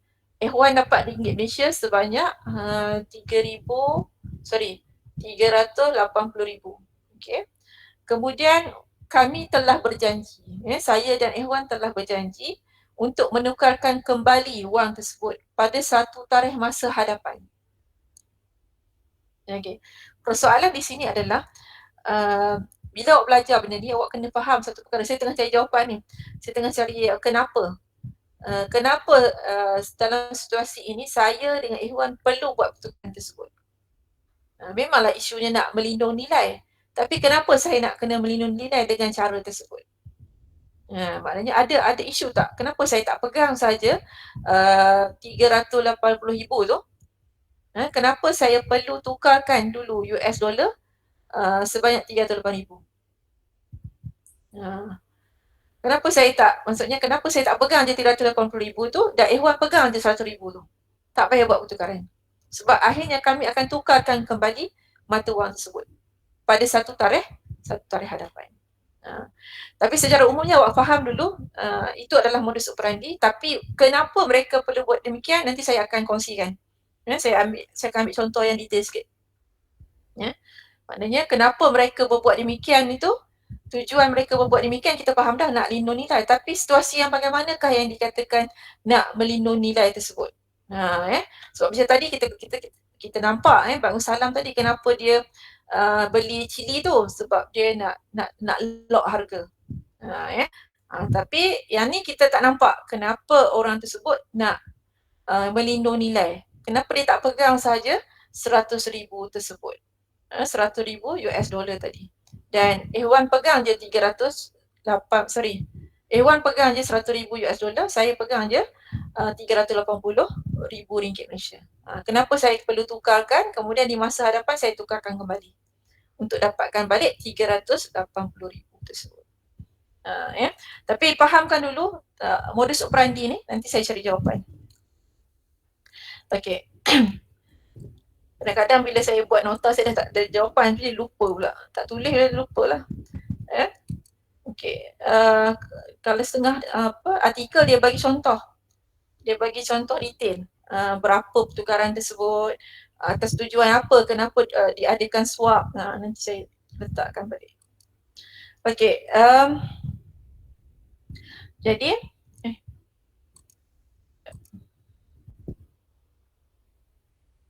okey, yang ni kita kata tadi saya dah tengok kepada kadar pertukaran. Jenis tadi saya sebut tadi, spot, forward, spot, forward dengan swap. Okey. Kenapa je? Okey, kemudian sambungan kepada struktur pasaran tadi, kita ada beberapa kita panggil jenis pasaran ringgit luar pesisir dan peserta ni. Kita tengok dulu pasaran ringgit pesisir sebelum kita tengok kepada konsep pertukaran daripada peserta Islam. Okey. Pasaran ringgit luar pesisir, apa itu pasaran ringgit luar pesisir? semua aktiviti yang berkaitan ringgit yang dirusniagakan di luar sempadan Malaysia. Aktiviti pasaran ini merangkumi rusniaga dagangan ringgit, saham derivatif ke atas ringgit serta pengambilan deposit dan pemberian ringgit Malaysia di luar Malaysia. Okey, peserta utama adalah bank perdagangan, bank negara, broker wang berlesen, pengurus wang berlesen selain daripada pelabur, pengimport dan pengeksport serta individu keluar negara atau pelancong atau pengunjung asing yang punya urusan dalam negara. Okey, tadi kita dah lihat kepada jenis pasaran, kemudian kita tengok pula apa itu pasaran ringgit luar pesisir dan peserta. Okey, pasaran ringgit luar pesisir ni luar pesisir. Luar pesisir ni maksudnya macam yang saya sebut pada awak hari itulah, iaitu kita kata merujuk kepada luar pesisir adalah labuan lah, labuan offshore tadi. Semua aktiviti yang berkaitan ringgit yang diurusniagakan di luar sempadan Malaysia itu dipanggil juga sebagai pasaran ringgit luar pesisir. Jadi aktiviti pasaran ini merangkumi urus niaga dagangan ringgit. Maksudnya urus niaga apa yang terlibat dalam pasaran ini? Pasaran ringgit Malaysia, saham dan juga derivatif. Derivatif ini adalah satu bentuk pelaburan hadapan ke atas ringgit serta pengambilan deposit dan pemberian pinjaman ringgit di luar Malaysia. Itu merujuk kepada pasaran ringgit luar pesisir. Okey, peserta-peserta yang terlibat untuk yang ni boleh jadi bank perdagangan juga terlibat dalam pasaran pertukaran asing. Bank negara juga boleh terlibat. Broker wang juga boleh terlibat, iaitu broker wang yang berlesen ataupun pengurus wang. Pengurus wang ni merujuk kepada money changer yang kita selalu gunakan tadi. Selain pelabur, pengimport dan pengeksport serta individu keluar negara atau pelancong yang memerlukan kepada pasaran pertukaran asing tadi, sama ada spot, sama ada forward ataupun swap market. Okey. Kita tengok terus kepada konsep pertukaran wang daripada perspektif Islam. Okey, seperti mana yang saya sebutkan pada awak tadi tentang bai'us sorof tadi. Okey, bai'us sorof tadi adalah jual beli mata wang. Okey. Jadi apa maksud bai'us sorof? Iaitu jual beli mata wang dengan mata wang sama sejenis atau berbeza jenis. Contohnya ringgit Malaysia dengan duit shilling Malaysia atau ringgit Malaysia dengan US dollar. Itu maksudnya bai'us. Maksudnya pertukaran mata wang. Dia tak sebut mata wang asing. Dia sebut pertukaran mata wang. Sebab tu kita lihat bahawa dia ada maksud saya di sini dia ada dua perkara yang penting di situ, iaitu sama ada pertukaran itu melibatkan wang yang sama jenis ataupun berbeza jenis. Sama jenis di sini contohnya kalau kita tukarkan ringgit Malaysia dengan coin duit shilling, ataupun kita tukarkan ringgit Malaysia dengan US dollar seperti yang kita tengah bincang tadi, iaitu pertukaran mata wang asing. Jadi bila sebut bai'us sorof ni, dia ada dua komponen, sama ada pertukaran mata wang asing ringgit Malaysia dengan US dollar ataupun ringgit Malaysia dengan coin tadi, duit shilling Malaysia juga. Nampak Jadi bai'us sorof ni dia merangkumi kedua-dua perkara ini. Okey. Jadi apa dia punya syarat dia untuk mengelakkan daripada berlakunya riba? Okey, dia ada dua syarat utama sebenarnya. Dua syarat utama tapi dalam kategori yang berbeza lah. Contohnya dia kata, kalau kita kata kita tukarkan ringgit Malaysia dengan duit shilling. Shilling Malaysia. Jadi syarat yang perlu dipenuhi adalah tamasul ataupun sama kuantiti. Ini mungkin awak dah belajar dalam fiqh muamalat kan. Kalau kita tukarkan ringgit Malaysia dengan duit coin ataupun shilling tu, dia mesti tamasul. Maksudnya sama kuantiti dia.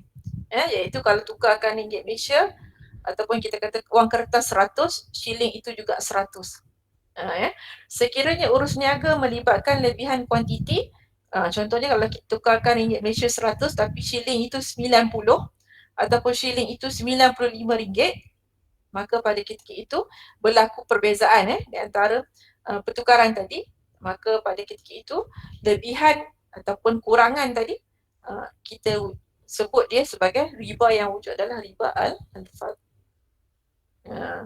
Dan juga Syarat yang kedua adalah yadan biyadin ataupun tangan ke tangan.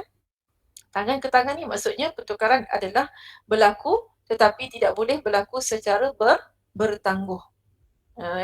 Contohnya syarat apa, keadaan yang bagaimanakah yang meletakkan syarat tidak boleh bertangguh?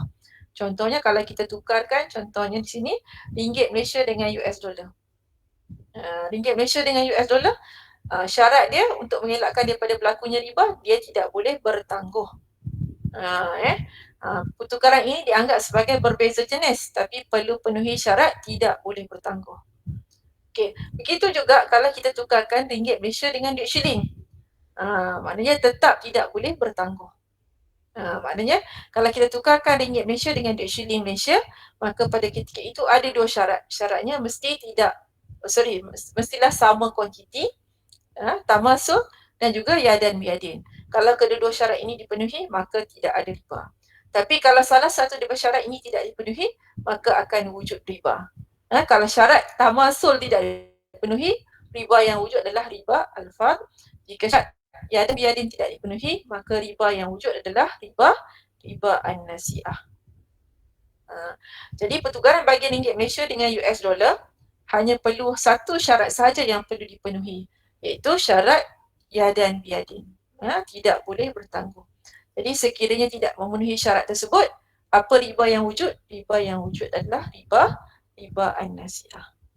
Ini saya harap benda ni awak pegang rapat-rapat lah maksud saya awak belajar dalam fiqh muamalat, mungkin awak pun akan belajar, awak akan lihat dalam mana-mana transaksi muamalat pun awak pegang perkara yang sama. Maknanya kalau dia adalah pertukaran mata wang yang melibatkan currency ataupun melibatkan barangan ribawi yang tertakluk kepada syarat ini, maka sekiranya sesuatu syarat itu tidak dipenuhi dan syarat itu adalah wajib dipenuhi, kalau tidak ada riba, maka riba yang wujud itu tertakluk kepada syarat ini. Maknanya kalau sama kuantiti adalah syarat tapi syarat tersebut tidak dipenuhi, maka riba yang wujud adalah riba al-fard. Kalau syarat yang perlu dipenuhi adalah syarat yadan biyadin, sekiranya syarat tersebut tidak dipenuhi, maka riba yang wujud adalah riba an-nasi'ah. Okey. Jadi kita terus kepada pandangan tentang analisis tentang ketiga-tiga struktur tadi. Kita dah lihat ada struktur ni, pasaran ni ada tiga, iaitu spot, forward dan forex. Kita akan lihat ketiga-tiganya sama ada daripada pandangan yang mengharuskan dan pandangan yang mengharamkan.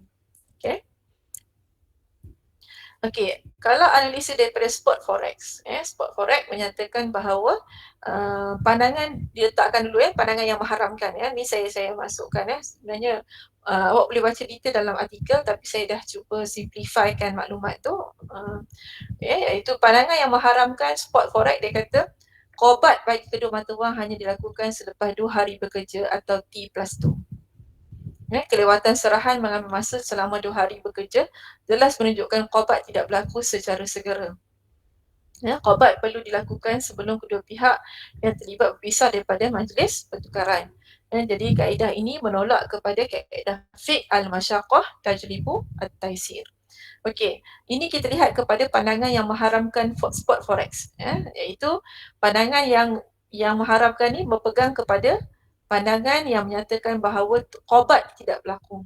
Okey, qobat ni maksudnya apa? Qobat ni maksudnya saya dalam bahasa Melayu dia guna perkataan apa? Dalam bahasa Inggeris dia panggil possession. Maksudnya kita kata kita dapat barang tu di tangan kita. Qobat ni dia ada dua pula kalau awak baca kan. Dia ada qobat hakiki dengan qobat hukmi. Okey. Dalam hal ini nak dihighlightkan adalah qobat hakiki lah. Qobat hakiki tu maksudnya kita dapat benda tu. Barang tu ada di tangan kita. Itu maksudnya di situ. Qobat tu maksudnya yang tu. Maknanya dah delivered. Contohnya kalau awak beli barang dekat Shopee ke Lazada ke, qobat tu maksudnya apa? Barang tu dah sampai ke tangan awak lah. Itu qobatnya. Maksudnya barang tu dah sampai ke tangan awak. Istilah dalam bahasa Inggeris dia panggil possession. Mungkin kita panggil macam kita dah milik lah barang tu. Kita beli tu pun dah milik. Tapi bila tak sampai lagi barang tu ke tangan kita, kita tak dapat pastikan sama ada barang itu boleh diadakan ataupun tidak. Sebab tu dia ada satu lagi istilah dalam fiqh berkaitan dengan muamalat disebut qabat. Qaf badat. Qaf badat. Jadi qabat ni, qabdu, qabat ni maknanya awak dah dapat dah barang tu di tangan awak. Jadi sekarang mata wang itu awak dapat selepas 2 hari bekerja. Maknanya awak buat transaksi hari ni. Contohnya macam tadi, saya pergi ke bank, saya bawa duit saya hari ni. Saya nak tukar dengan apa? Contohnya 100,000. Saya dah bawa dah 380,000 ringgit Malaysia. Cek ke apa ke lah. Saya dah bawa dah duit tu. Kemudian saya nak tukarkan dengan 100,000 US dollar. Tapi tidak boleh diadakan waktu tu. Tetapi boleh diadakan waktu bila? Boleh diadakan T+2. Maksudnya hari Rabu. Paling lewat adalah hari Rabu. Tapi bukan sekarang. Jadi bukan sekarang itu bagi pandangan fuqaha yang mengharamkan spot forex ni, dia kata itu bukanlah dianggap sebagai yadan biyadin. Jadi tak memenuhi syarat yadan biyadin. Jadi riba yang wujud di sini adalah riba an-nasi'ah. Boleh faham tak?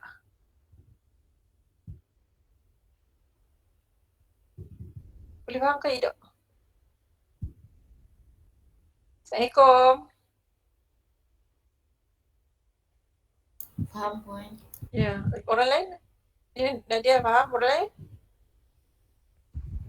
Boleh tak? Kurang faham sikit.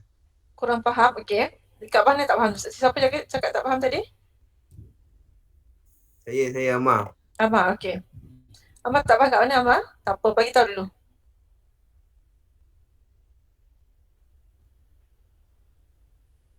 Amar tak faham kat mana?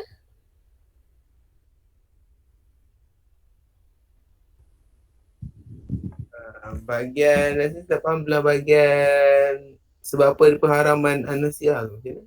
Macam mana? Okey. Okey, ada yang faham ke? Okey, ada yang faham, ada yang tak faham lah. Okey, macam ni. Okey, sebab tu saya kata tadi, dengar baik-baik tentang apa itu bai' as-saraf. Okey? Ni.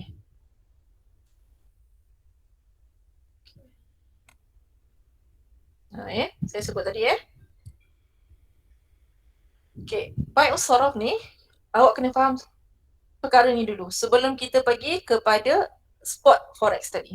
Awak dah faham dah spot forex tu apa dia, tapi awak tak boleh nak nilai lagi dia patuh syariah ataupun tak patuh syariah.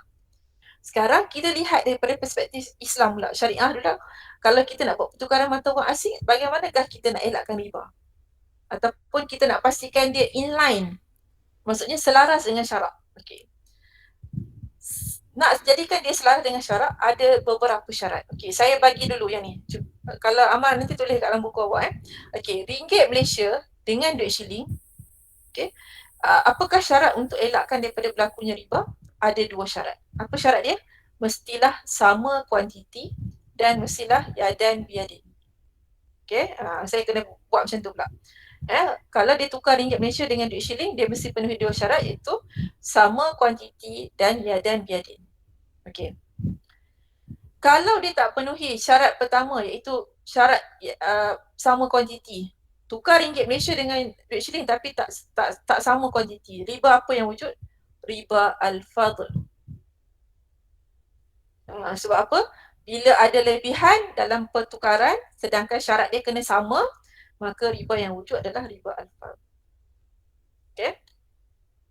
Selepas tu, kalaulah dia tak penuhi syarat yadan biyadin, penyerahan ditangguhkan.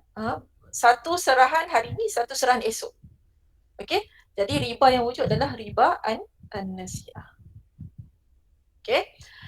Itu adalah bila kita tukarkan ringgit Malaysia dengan duit shilling. Okay. Tetapi bagaimana pula kalau kita tukarkan ringgit Malaysia dengan US dollar? Okay. Kalau kita tukar ringgit Malaysia dengan US dollar, kita tak perlu penuhi syarat tamasuk. Maksudnya tak perlu sama. Ringgit Malaysia boleh jadi 3.8, US dollar boleh jadi 1.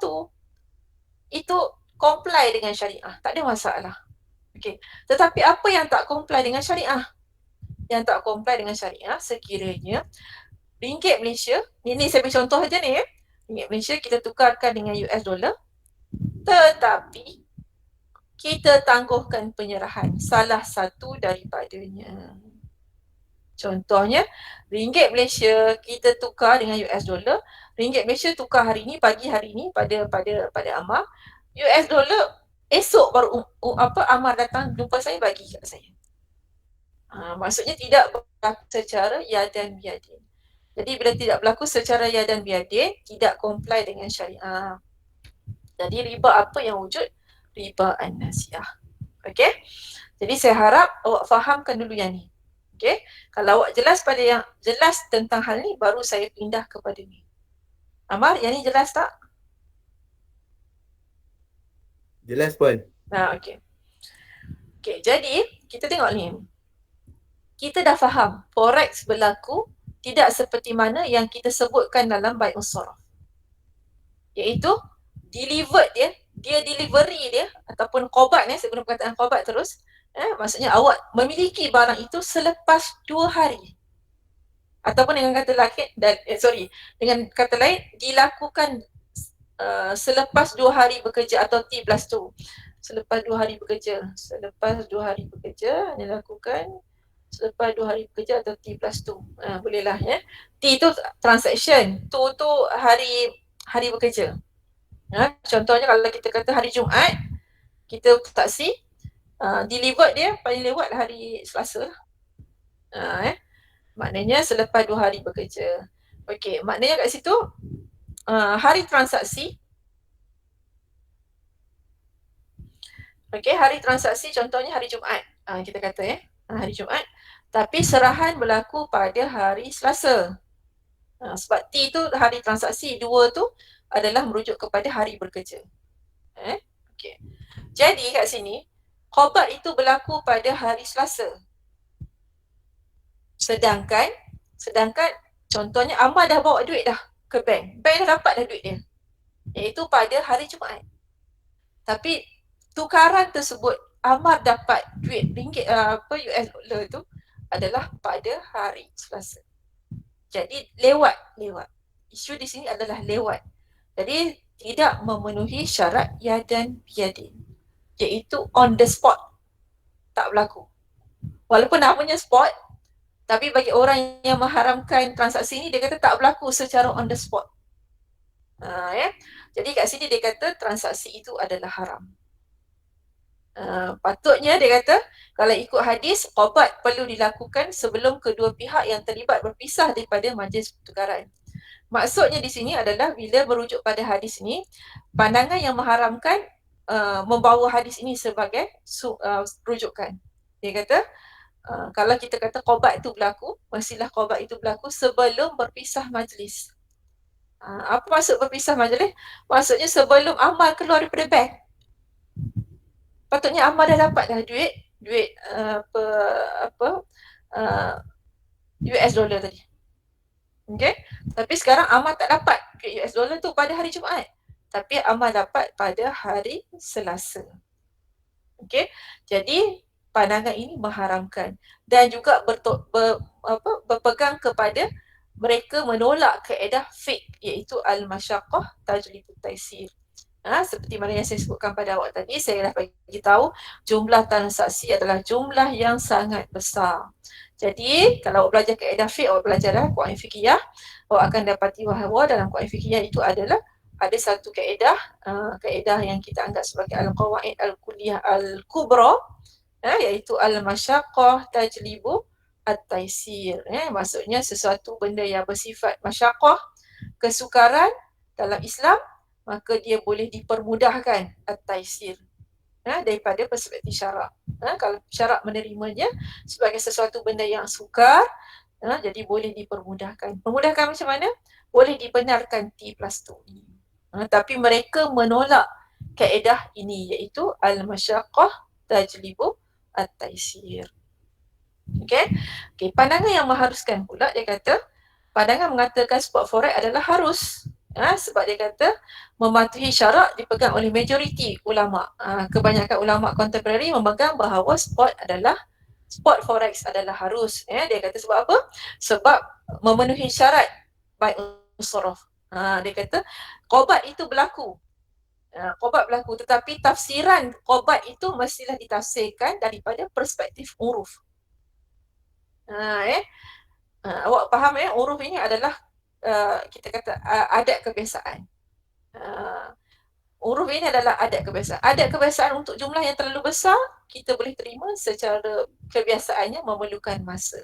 Dan masa itu diterima sebagai satu kebiasaan yang tidak menyalahi syarak lah, yang mana T+2.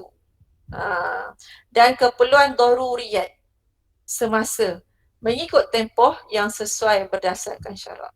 Jadi walaupun kita kata T+2 tu tidaklah on the spot, tetapi kita anggap sebagai uruf mendefinisikan T+2 itu adalah on the spot. Taklah terlalu lewat. Sebab apa tak terlalu lewat? Sebab kita perlukan masa untuk dapatkan jumlah yang besar tadi mengikut kesesuaian berdasarkan kepada kebiasaan biasalah, iaitu uruf tadi, dan tidak menyalahi syarak. Dan juga berpegang kepada kaedah fiqh, maksudnya menyokong kepada kaedah fiqh al-masyaqqah tajlibu at-taysir. Jadi pandangan mengharuskan spot forex. Okey, pandangan yang seterusnya adalah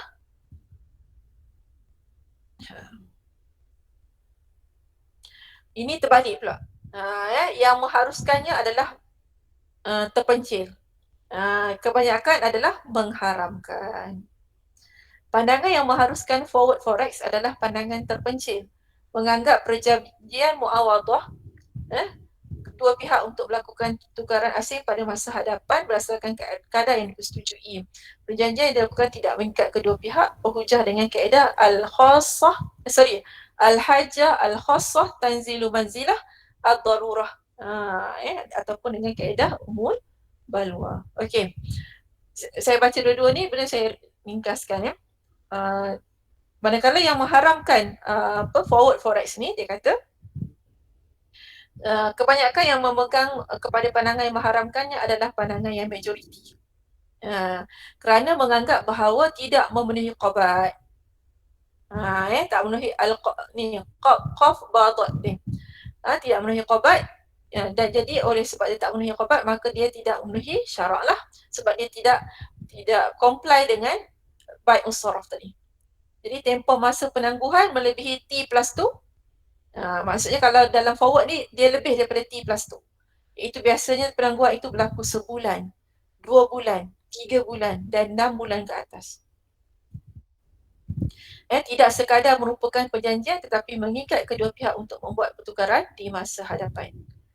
Maksudnya bagi pandangan yang mengharamkan, dia kata bukan janji sekadar janji sahaja, tetapi janji itu binding. Istilah dalam muamalat ataupun kita kata istilah dalam fiqh disebut binding. Binding tu maksudnya kita ada responsibility, kita ada tanggungjawab untuk menunaikannya.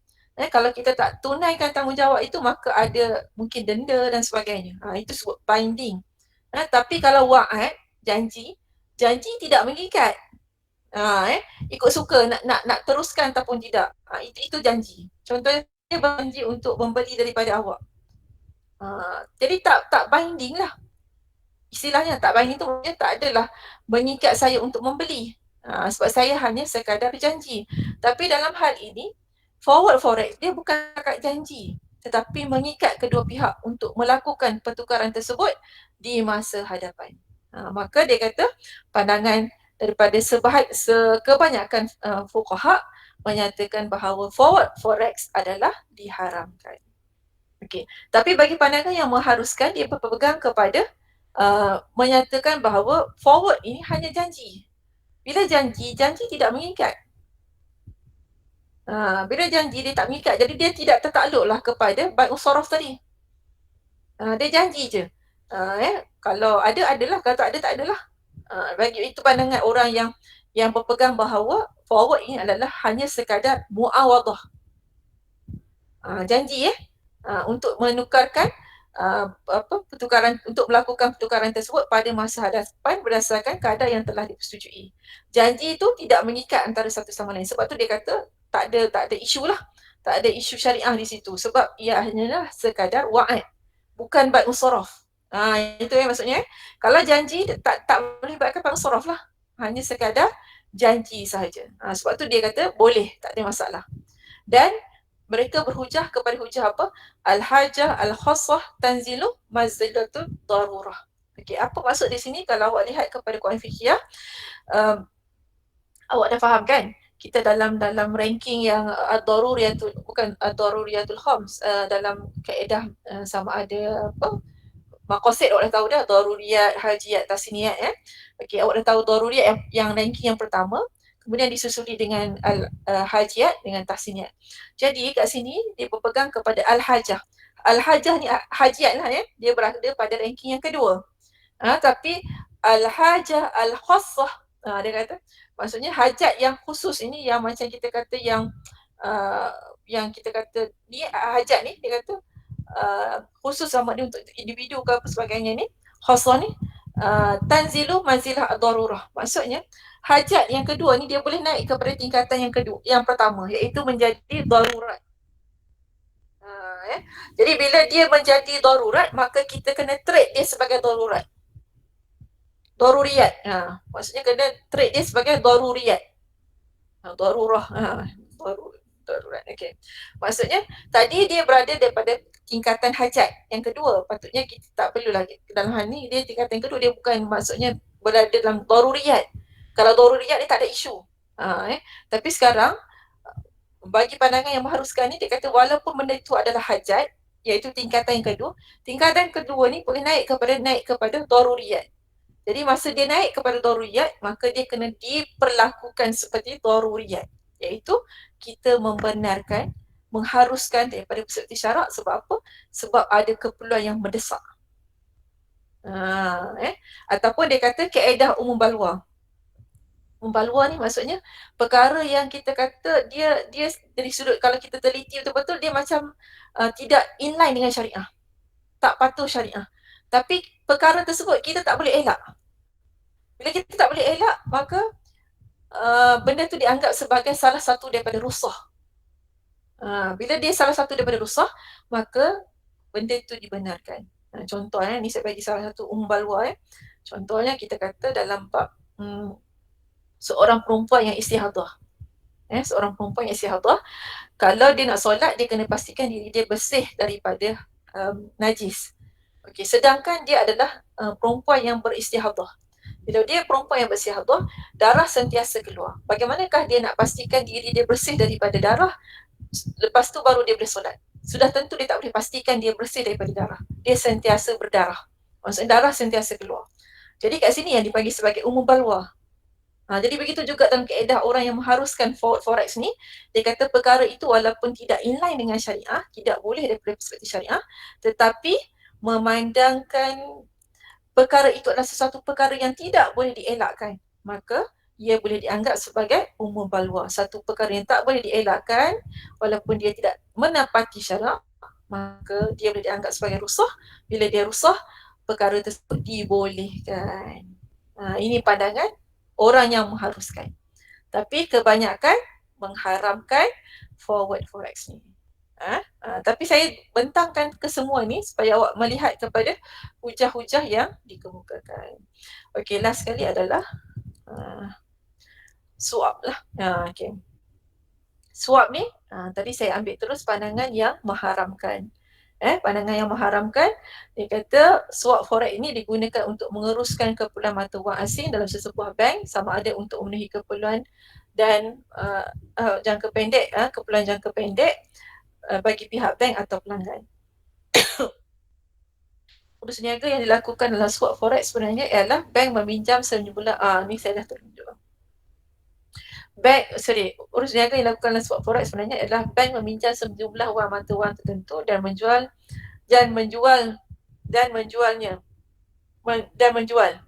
membayarnya kembali mata wang tersebut pada tarikh hadapan dengan harga yang lebih tinggi. Dan kadar tambahan ini adalah faedah atau riba yang diharamkan oleh syarak. Swap forex melibatkan berniaga pertukaran secara spot dan forward. Tiada isu syariah dalam kontrak pertama kerana berlaku taqabud. Yang pertama tak ada masalah ya, sebab dia berlaku secara on the spot ya, ataupun kita kata secara spot. Tiada isu syariah dalam kontrak pertama kerana berlaku taqabud. Taqabud dia datang daripada kataan qabat tadi tetapi tidak berlaku pada kontrak yang kedua. Penangguhan tukaran telah menyebabkan riba wujud, iaitu riba an-nasi'ah. Okey, cuma dalam hal ni forward forex ni saya akan bagi contoh ya. Saya akan bagi contoh, mungkin saya akan buat lakaran sedikit. Bagaimanakah dikatakan sebagai forward forex supaya awak nampak kenapa orang perlu kepada forward forex dan kenapa orang perlu kepada swap forex ya, supaya kita lebih jelas di situ kenapa tukaran tersebut dilakukan. Secara modus operandi kita faham orang tu buat pertukaran wang secara semerta, kemudian berjanji untuk menukarkan semula di masa hadapan pada satu kadar pertukaran yang telah dipersetujui. Itu kita faham, itu adalah modus operandi. Tetapi yang kita nak faham di sini, kenapa mereka berbuat demikian? Kenapa mereka berbuat demikian dalam ekonomi? Kenapa mereka buat macam tu? Adakah sekadar semata-mata untuk spekulasi ataupun untuk proses yang dipanggil sebagai hedging, lindung nilai? Okay, nanti saya cuba buat lakaran sedikit dan saya bagi sebab alasan kenapa perkara tersebut berlaku. Ni itulah kadang-kadang bila dah buat nota ni dia lupa pula. Benda yang saya biasanya tulis saya dah lupa kat sini. Okey, ada apa-apa soalan tak? Nak tanya. Ini adalah pertukaran asing Puan, saya cuba nak confirmkan kalau yang macam forward forex tu dia nak tukar pada lebih daripada masa 2 hari kan, 2 hari bekerja. Tapi pertukaran tu guna mata wang yang hari dia berjanji tu ke ataupun pada akan datang? Nilai hari yang dia janji. Hari yang dijanji Afiq. Oh. Kayaknya pada masa akan datang nilai wang tu dah berubah baru dia tukar. Betul. Dia macam ni, dia contohnya dia janji dekat bank dia ada 2 kadar pertukaran Afiq Dekat bank dia ada 2 kadar pertukaran Satu kadar pertukaran spot, satu lagi kadar pertukaran forward. Afiq boleh tak? Boleh. Jadi sekarang ni contohnya awak pergi ke bank, awak telah memilih contohnya awak nak melakukan forward forex. Contohnya Afiq datang ke bank, Afiq nak melakukan forward forex. Jadi bila Afiq pergi ke bank nak melakukan forward forex, Afiq kena tengok kadar pertukaran forward forex pada hari ini. Tapi Afiq nak buat pertukaran itu 3 bulan akan datang. Sebab tu dia kata macam ni Tengok Okey, tempoh dia bukan seminggu, tempoh dia sebulan, tempoh dia 2 bulan, 3 bulan atau 6 bulan ke atas. Itu adalah forward. Maknanya tapi mengikut kadar persetujuan hari ni. Sebab tu dia kata, cuba tengok balik kepada pandangan yang mengharuskan. Pandangan yang mengharuskan, dia kata itu adalah janji. Sebab tak tukar, Afiq tak tukar lagi, bank tak tukar lagi dengan Afiq. Tapi Afiq hanya melakukan satu janji dengan bank bahawa Afiq nak tukar pada 3 bulan akan datang dengan kadar pertukaran ini. Okay, itu pandangan mereka yang mengharuskan. Tapi pandangan yang mengharamkan, dia kata janji itu bukan sekadar janji. Janji itu sebenarnya mengikat antara Afiq dengan bank. Afiq kena buat pertukaran tersebut bila sampai masanya. Bolehkah? Boleh Puan. Okey, betul Okey, jadi tak apa, insyaAllah saya kongsikan balik nanti slide ni. Nanti saya tengok balik apa rakaman saya pada sesi lepas. Kalau tak saya kongsikan bersama nanti.